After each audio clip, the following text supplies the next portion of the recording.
విశాఖ జిల్లా ఎండాడలో 30 ఎకరాలు 600 కోట్లు. ఈ భూ కబ్జాకు ఎవరు కారణం? ఏ మాజీ మంత్రి ఈ భూ కబ్జాకు పాల్పడ్డారు? ఈ విషయంపై ఇప్పుడు రాజకీయ చర్చ కొనసాగుతుంది. అయితే ఆ ప్రాంతానికి ప్రాతినిధ్యం వహిస్తున్న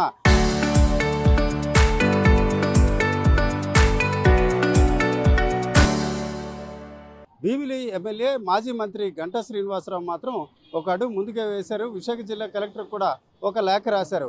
ప్రధానంగా ఆ భూమి ఎవరు కబ్జా చేశారు, అలాగే ఇది కబ్జా జరిగిందా, కబ్జా జరగకుండా ఒక దుష్ప్రచారం జరుగుతుందా? ప్రధానంగా చూసుకుంటే అక్కడ విశాఖ నగరానికి బ్రాండ్ ఇమేజ్ దెబ్బతీసే రకంగా ఈ వ్యవహారం జరుగుతుందని గంటా శ్రీనివాసరావు లేఖలో రాశారు.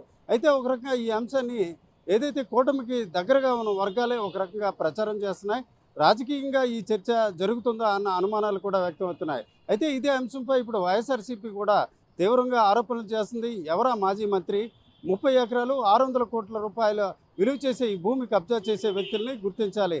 నిజంగా మాజీ మంత్రిలో వైఎస్ఆర్సీపీకి చెందిన మాజీ మంత్రులు ఈ రకంగా కబ్జా చేసినట్లయితే ఇప్పటికే కూటమి ప్రభుత్వం వారిని అరెస్ట్ చేయడం లేక ఆ భూముల వ్యవహారంపై ఒక చర్యలు తీసుకునే అవకాశం ఉంటుంది. ఖచ్చితంగా ఇది కూటమికి చెందిన మాజీ మంత్రి పాత్రే ఉంటుంది. ఆ మాజీ మంత్రి ఎవరు అన్న అంశంపై కూడా నిగ్గు తేల్చాలని వైఎస్ఆర్సీపీకి చెందిన మాజీ మంత్రి గుడివాడ అమర్నాథ్ ఈరోజు ప్రశ్నిస్తున్నారు.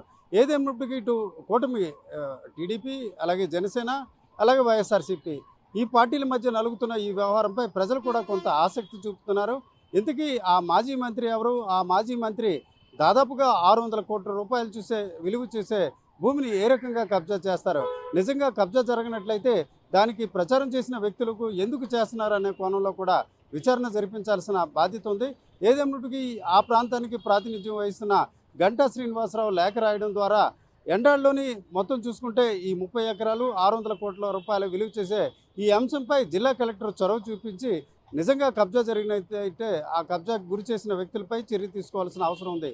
అయితే ఆ వ్యవహారం ఒకవైపు జరుగుతుంటే కూటమి నాయకుల్లో నెలకొన్న విభేదాల కారణంగానే ఈ ప్రచారం జరుగుతుందని కూడా ఒక విమర్శలు వ్యక్తం అవుతున్నాయి.